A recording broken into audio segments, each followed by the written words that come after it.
Boa noite a todos os colegas aqui presentes. Boa noite, Cida.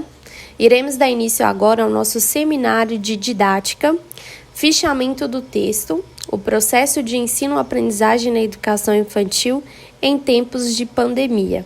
Resumo do texto, educação infantil em tempos de pandemia. O artigo utilizado para a elaboração do nosso fechamento foi escrito por Souza Kelly Guimarães, Barbosa Miriam Faria Silva, Rosa Jussara Bofim, com o tema O processo de ensino-aprendizagem na educação infantil em tempos de pandemia. Um artigo original, anais do terceiro simpósio de TCC das faculdades FINOM e Texoma 2020, 1396, 1412. Dando início à nossa apresentação, vamos falar um pouco sobre a relevância desse estudo. Bom, ele tem a necessidade de desenvolver, estudos dos impactos causados pela pandemia na educação brasileira. Uma vez que os déficits identificados, eles devem ser sanados a partir de medidas unificadas quando os alunos retornarem para dentro da sala de aula. Como podemos ver no slide, como hipóteses para a problemática, tem que as crianças elas podem atravessar o período do ensino remoto com danos na aprendizagem, uma vez que o distanciamento não permite a efetividade necessária para identificar dificuldades de aprendizagem, ou que as crianças podem desenvolver uma necessidade cada vez maior de associar o processo de ensino de aprendizagem ao uso de tecnologias digitais, fato que nem sempre é benéfico. Página 2. Nessa perspectiva, o objetivo do trabalho é abordar o processo de ensino-aprendizagem na educação infantil durante a pandemia da Covid-19, relacionando a teoria valoniana. A metodologia de pesquisa foi de pesquisa bibliográfica a materiais anteriormente publicados. Como palavras-chave utilizadas para a busca, pode-se citar educação infantil, pandemia, afetividade, coronavírus e teoria valoniana. Foram lidos, em média, 27 documentos, entre artigos, pesquisas e decretos, para que o trabalho fosse possível. A maior parte de documentos apresentaram datas do ano de 2020, tendo em vista o início da pandemia. Agora vamos falar um pouco sobre a revisão bibliográfica. Weilon, 1995, defende que a vida efetiva se constitui a partir de um processo intenso de sensibilização. Para ele, a criança é facilmente atraída por pessoas que a rodeiam e tornam-se sensíveis aos índices de disponibilidade dos outros em relação a si próprio. Nesse contexto, os alunos explicitam interpretações diferentes dos modos de agir e falar dos professores, e a forma como esses aspectos ficam marcados influencia a relação que se estabelece entre eles e os conteúdos em que estão envolvidos.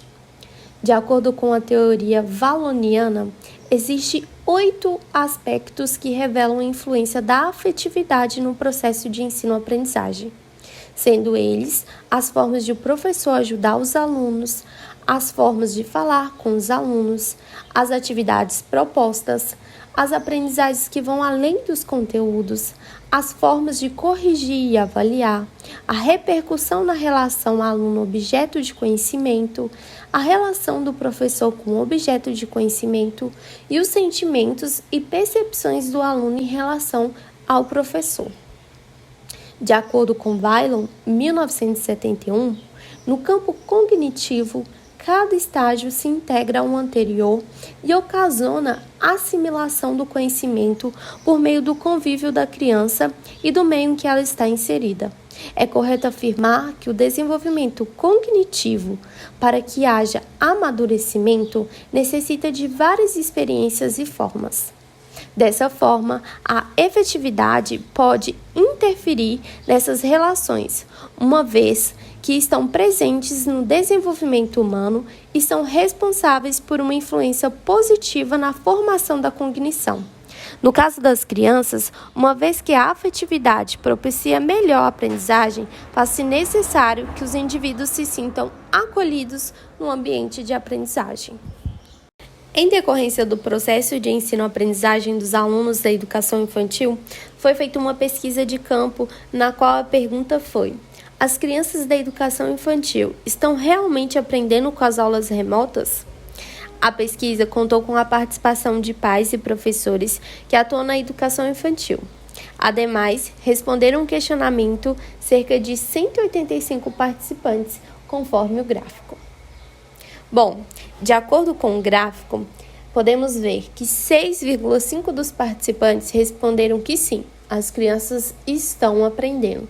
57,8% dos participantes responderam que não, as crianças não estão aprendendo. E 37,3% dos participantes responderam que talvez, pois ainda não possuem uma opinião formada.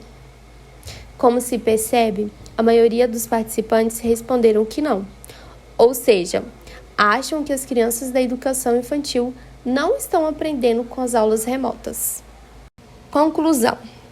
Diante do exposto, conclui-se que apesar das mudanças impostas repetidamente a toda a educação mundial, em especial a educação infantil brasileira, existe um prejuízo a ser cobrado dos alunos futuramente, atingindo a hipótese de que pode atravessar o período de ensino remoto com danos na aprendizagem, uma vez que o distanciamento não permite a afetividade necessária para identificar dificuldades de aprendizagem, mas o que pode desenvolver necessidade superior dos meios tecnológicos no processo de ensino-aprendizagem. Página 14.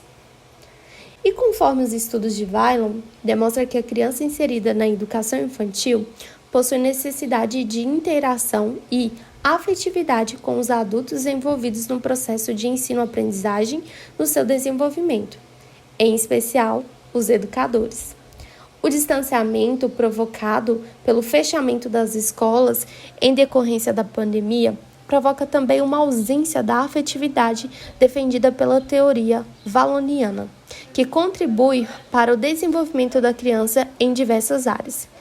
Enfim, conclui-se ainda que apesar de um aparato legal que permitiu o ensino remoto para a educação infantil no Brasil, é preciso pensar em ações que contribuam para o engajamento desses alunos em um futuro próximo aos processos de ensino-aprendizagem já instalado e que estejam o mais próximo possível do projeto político-pedagógico proposto para a modalidade. Resumo: educação infantil em tempos de pandemia.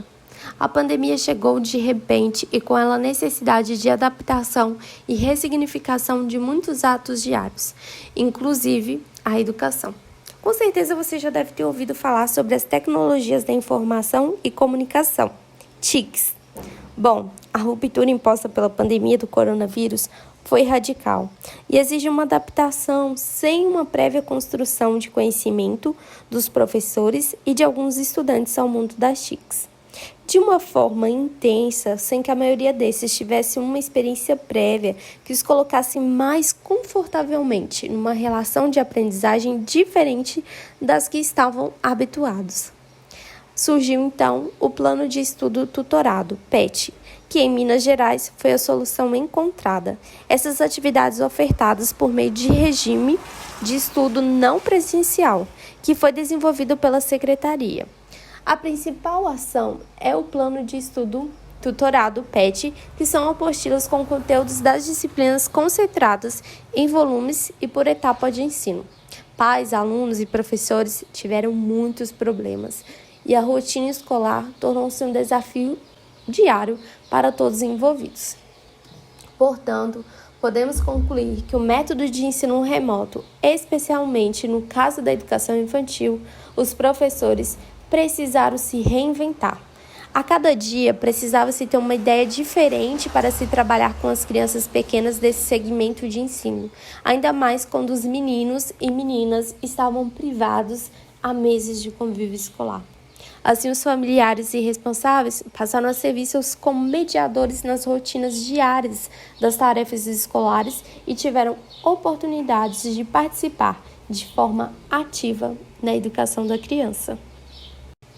Referencial teórico. Aqui está todas as nossas referências utilizadas para a elaboração do nosso seminário. E aqui são os cursistas responsáveis pela elaboração e apresentação do nosso seminário: Adriana Almeida, Eduarda Morrani, Marineide das Graças, Nair Madalena, Sara Jordana, Thaís de Souza, Tatiane Alves. Agradeço a todos pela atenção e desejo uma ótima noite.